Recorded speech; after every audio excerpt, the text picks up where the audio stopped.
Hello guys, welcome back to my channel. I am Dr. Roshan.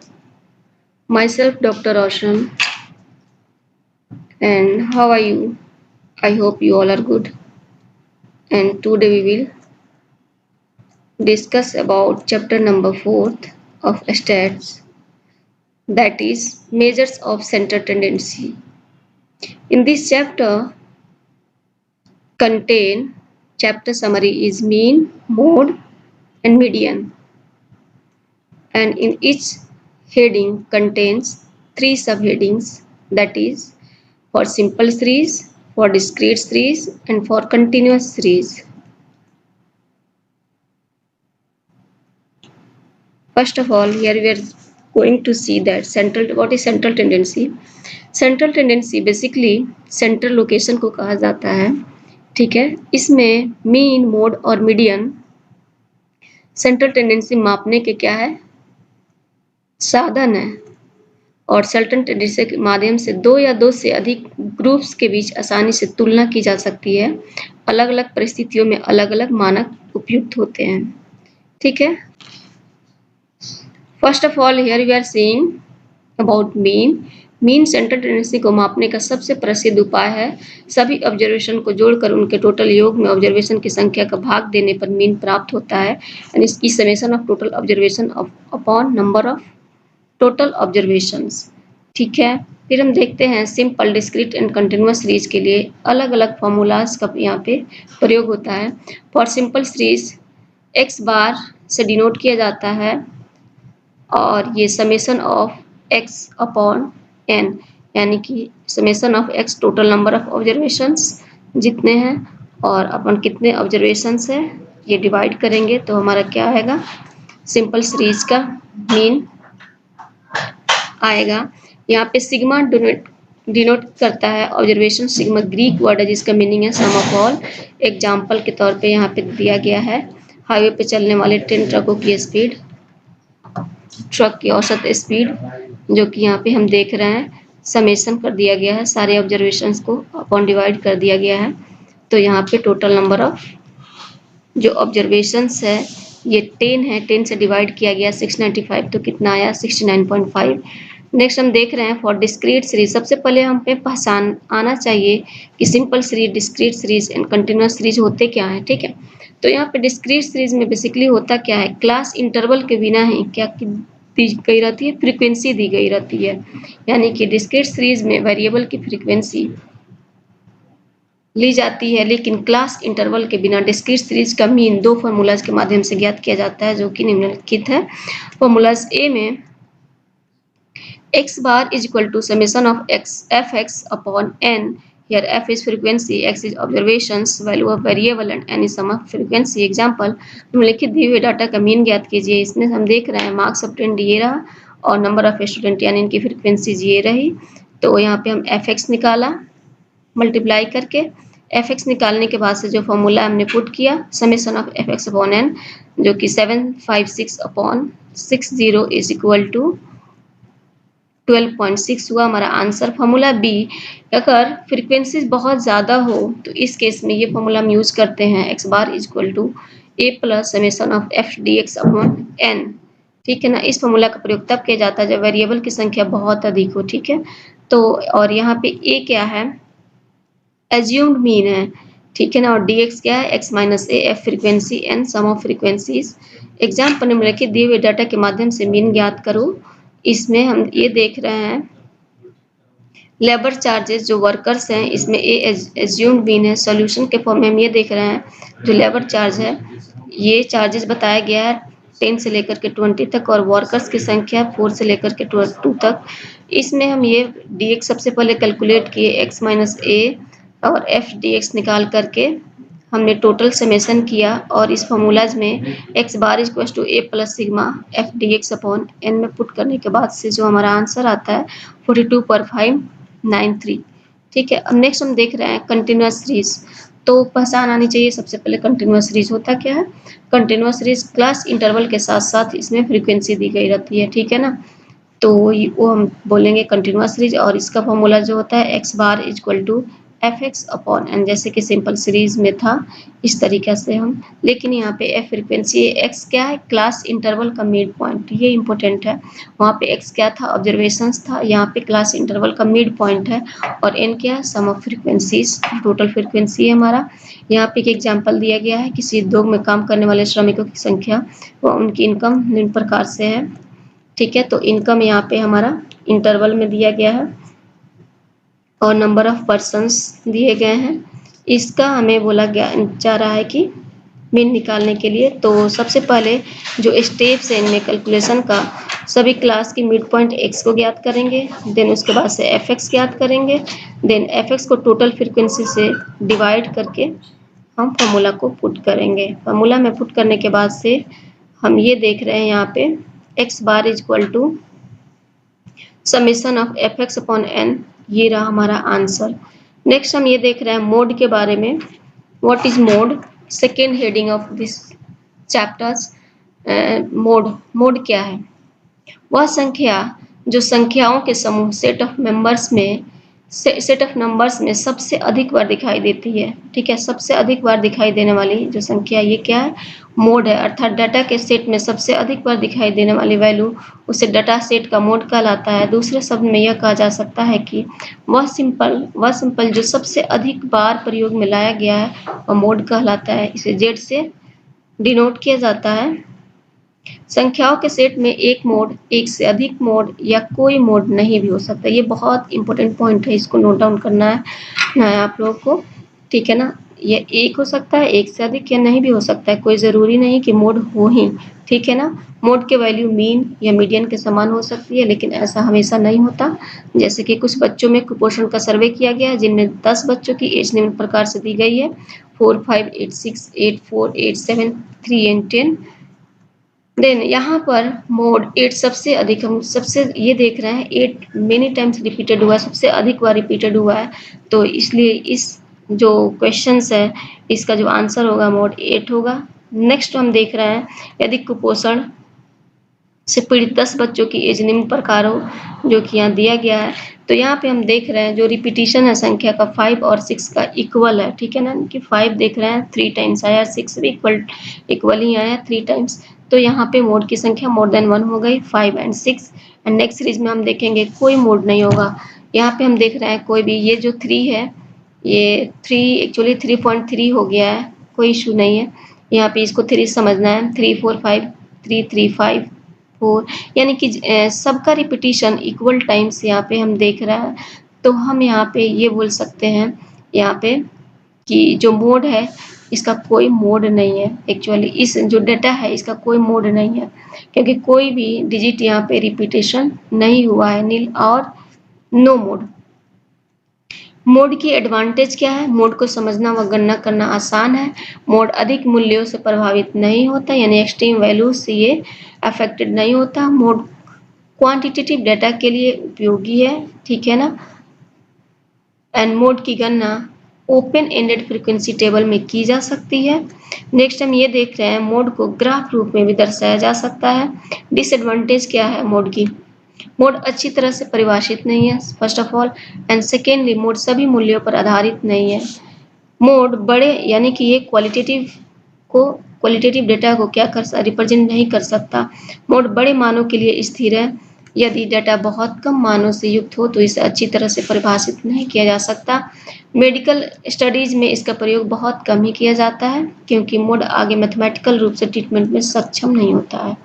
ठीक है, अब हम देख रहे हैं मोड को फॉर सिंपल सीरीज के लिए ऑब्जर्वेशन के समूहों में सबसे अधिक बार होने वाला मान मोड कहलाता है। ठीक है, जो कि हम पहले भी पढ़ के आए हैं। एग्जाम्पल, निम्न तालिका में 8 मैचों में एक गेंदबाज द्वारा लिए गए विकेटों की संख्या को प्रदर्शित किया जा रहा है। यहाँ पे डाटा के दिए गए सेट का मोड ज्ञात करने के लिए बोला जा रहा है। मैच नंबर ये रहा 1, 2, 3, 4, 5, 6, 7, 8 and number of wickets is 2, 3, 13, 4, 3, 0 and 5। Solution में हम ये देख रहे हैं, यह देखा जा सकता है कि गेंदबाज द्वारा अलग अलग मैचों में 3 विकेट अधिक बार लिए गए हैं, इसलिए इस डेटा का मोड क्या होगा 3, जो कि ऑलरेडी ऊपर भी हम एग्जांपल देखे हैं। और डिस्क्रीट सीरीज में प्रत्येक ऑब्जर्वेशन की एक फ्रीक्वेंसी दी गई रहती है। जिस ऑब्जर्वेशन की सबसे अधिक फ्रीक्वेंसी होगी वह ऑब्जर्वेशन उस डाटा सेट का मोड होगा। यहाँ पे बच्चे गलत क्या करते हैं, जो फ्रीक्वेंसी सबसे अधिक बार दिखती है वो फ्रीक्वेंसी को ही बोल देते हैं कि ये इस डेटा का मोड है। वो फ्रीक्वेंसी नहीं होती है, एक्चुअली यहाँ पे उस फ्रीक्वेंसी की जो ऑब्जर्वेशन है वो ऑब्जर्वेशन मोड होता है। ठीक है, तो अर्थात जिस वस्तु की सबसे अधिक फ्रीक्वेंसी होती है उस श्रेणी का मोड होगा। नेक्स्ट हम ये देखते हैं एग्जाम्पल, निम्न तालिका में जूते के आकार से संबंधित डाटा दिए गए हैं। जूते के आकार से संबंधित डाटा के लिए मोड की गणना करने के लिए बोला जा रहा है। यहाँ पे साइज ऑफ शूज दिए गए हैं basically 4, 5, 6, 7, 8, 9 and respectively number of persons 12, 20, 35, 50, 45 and 30। Solution, यहाँ पर मोड 7 है क्योंकि इसकी उच्चतम आवृत्ति 50 है, यानी फ्रीक्वेंसी 50 है। ठीक है, इसलिए आंसर क्या होगा यहाँ पे मोड का 7। फॉर कंटिन्यूस सीरीज के लिए मोड ज्ञात करने की विधि कुछ अलग है। यहाँ पहले मॉडल क्लास का चयन किया जाता है। ठीक है, बहुत इंपॉर्टेंट है ये मॉडल क्लास चयन करना। दिए गए ऑब्जर्वेशन में हाईएस्ट फ्रीक्वेंसी वाली क्लास मॉडल क्लास होती है, जिसमें सबसे ज़्यादा फ्रीक्वेंसी होगी वो मॉडल क्लास होगी। उससे पहले वाली एक डाटा क्या होगी, यानी मॉडल क्लास से ठीक पहले वाली क्लास को क्या बोलेंगे, प्री मॉडल, टर्म से ही पता है, और बाद वाले को पोस्ट मॉडल क्लास के रूप में जाना जाता है। मोड की गणना के लिए निम्न सूत्र का प्रयोग किया जाता है। यहाँ पे इसका जो फॉर्मूला है z = L plus F1 minus F0 upon 2F1 minus F0 minus F2 multiply by H। ठीक है ना, तो ये रहा जो कि यहाँ पे F1 बताया गया है मॉडल क्लास के लिए बोला गया है, F0 प्री मॉडल क्लास और F2 पोस्ट मॉडल क्लास के लिए बोला गया है। L lower limit of model class, और मॉडल क्लास कौन सा था जिसकी फ्रीक्वेंसी सबसे मैक्सिमम थी ये बताया गया है, और H क्या है, क्लास इंटरवल। ठीक है, तो एक एग्जाम्पल के द्वारा हम देख रहे हैं यहाँ पे निम्न दिए गए डाटा का मोड ज्ञात कीजिए। यहाँ पे I को दर्शाया गया है एंड नंबर ऑफ वर्कर्स को दर्शाया गया है। ठीक है, तो इस ऑब्जर्वेशन में हम ये देख रहे हैं सबसे पहले जो H की वैल्यू होगी क्या होगी 0 to 5, 5 to 10, जो इंटरवल है ये 5 की है तो H 5 हो गई। अब हमें इसमें देखना है यानी कि छांटना है मॉडल क्लास कौन सी है। यहाँ पे हम फ्रीक्वेंसी देखेंगे, सबसे ज़्यादा जिसकी फ्रीक्वेंसी होगी वो क्या होगी, मॉडल क्लास। यहाँ पे मिस्टेक ये हो गई है बच्चों, देखिए यहाँ पे फ्रीक्वेंसी है 30 की, ठीक है ना, मैक्सिमम, तो मॉडल क्लास यहाँ 15 to 20 होगा ना कि 20 to 25। आप लोग इसमें करेक्ट कर लीजिएगा, यहाँ पे करेक्शन जाएगा। फिर यहाँ पे मॉडल क्लास 30 होगा और प्री मॉडल क्लास 15 होगा, पोस्ट मॉडल क्लास 20 होगा। ठीक है, मॉडल क्लास सॉल्यूशन में इस अकॉर्डिंग जो रखा गया है, यहाँ पे जो लिखा गया है बिल्कुल सही लिखा गया है, लेकिन वो मार्क हुआ है वो गलत हो गया है। यहाँ पे 30 मैक्सिमम फ्रीक्वेंसी है इसलिए यह मॉडल क्लास चयनित की जाती है। लोअर लिमिट 15 to 20 हो गई, L = 15, F0 15, F1 30, F2 20, H = 5। Formula में पुट किए, आंसर आया Z = 18। तो यहाँ पे मोड यानी कि मोड का जो वैल्यू हो गया हमारा आंसर कितना 18 हो गया। अब हम कुछ रिलेशन देखेंगे मोड, मीन और मीडियन में। ठीक है ना, मोड = 3 मीडियन माइनस 2 मीन। ये बहुत इंपॉर्टेंट फॉर्मूला है, एज इट इज याद रखना है। कई बार होता क्या है मीडियन और मोड दे देगा, मीन पूछ देगा, कई बार दो डेटा देख करके एक्चुअली इसमें कोई भी एक डेटा को पूछा जाता है। और इस सूत्र का उपयोग तब किया जाता है जब दिए गए डेटा में एक से अधिक मोड उपस्थित होता है। ठीक है ना, तो हम इस फॉर्मूलाज का प्रयोग करते हैं। नेक्स्ट हम देखते हैं headings of this chapter is median. Median central tendency मापने का सरल उपाय है। मीडियन ज्ञात करने के लिए संख्या यानी कि ऑब्जर्वेशन को सबसे पहले इसमें क्या करते हैं, एक श्रेणी में सजाते हैं, या तो डिसेंडिंग ऑर्डर या असेंडिंग ऑर्डर में।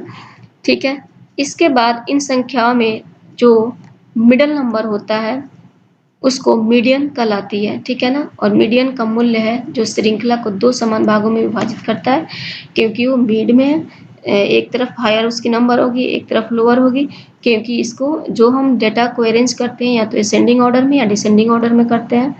ठीक है, नेक्स्ट हम ये देख रहे हैं यह वह स्थिति है जो केंद्र में होती है, जो ऑलरेडी मैंने बताया भी। इसके बराबर की संख्याएं इसके दोनों ओर होती है।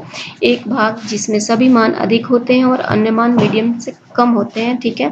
फॉर सिंपल सीरीज यदि संख्या ऑड नंबर में हो तो m equals to n plus 1/2 where n equals to number of observation.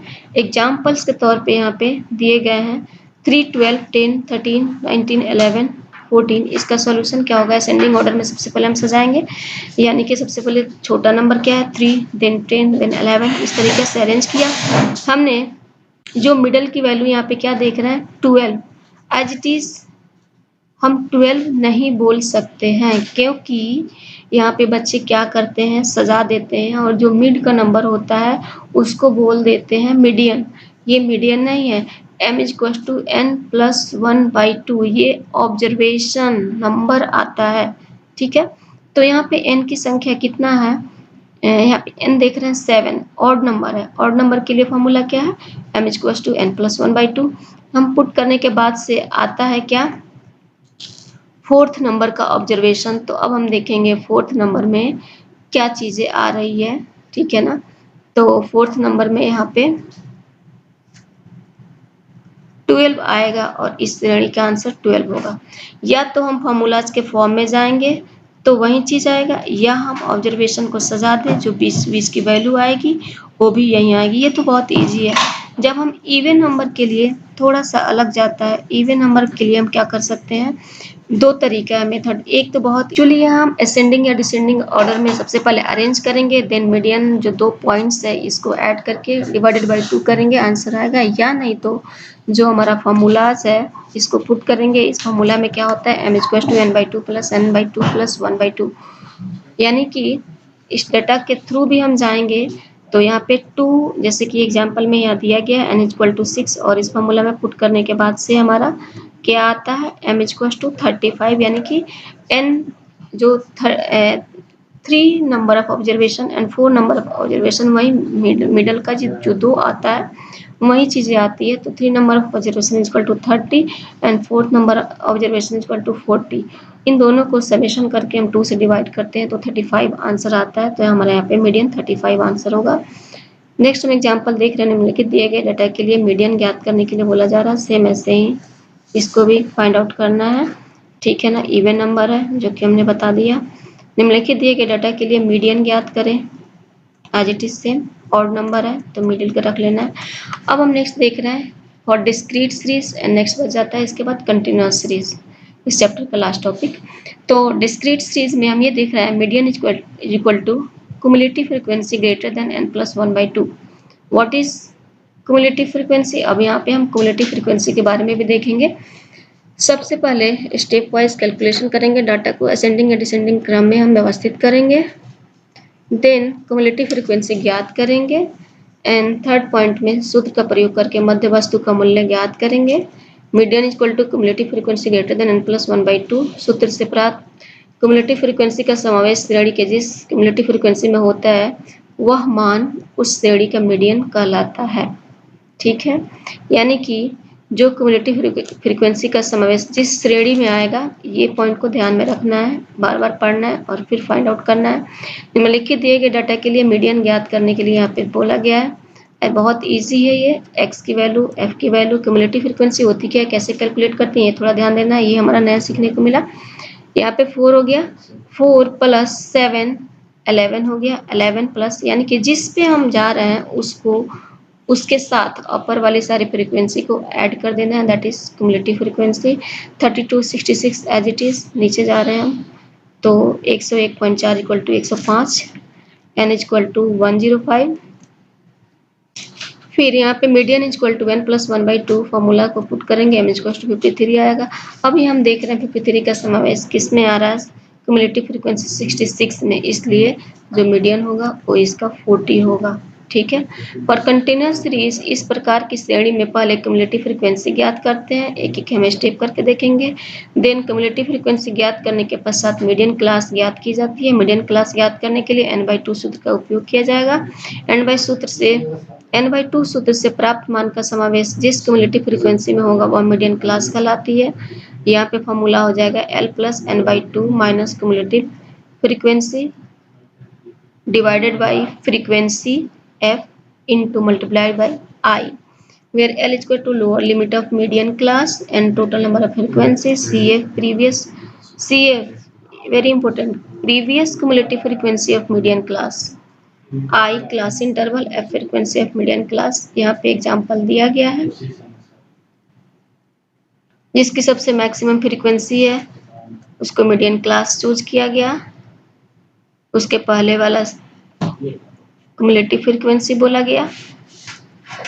ठीक है, n इक्वल टू 172 है यहाँ पे। फिर हम फॉर्मूला में पुट किए, मीडियन क्लास n बाई 2 80 आया और 86 का समावेश 109 में होता है, यहाँ पे 86 ना होकर के 80 होगा, यहाँ पे करेक्शन है। अतः median class is equal to 30 to 40 होगा, L is equal to 30 lower limit of median class, n by 2 86, cumulative frequency 59 previous class of median class, I is equal to 10 class interval, f is equal to 50 frequency of median class। अब formula में हम put किए, m is equal to l plus n by 2 minus cumulative frequency divided by frequency into I। Answer I will got m is equal to 35.4। तो ये रहा आज का हमारा chapter number 4 measure of central tendency. Thank you.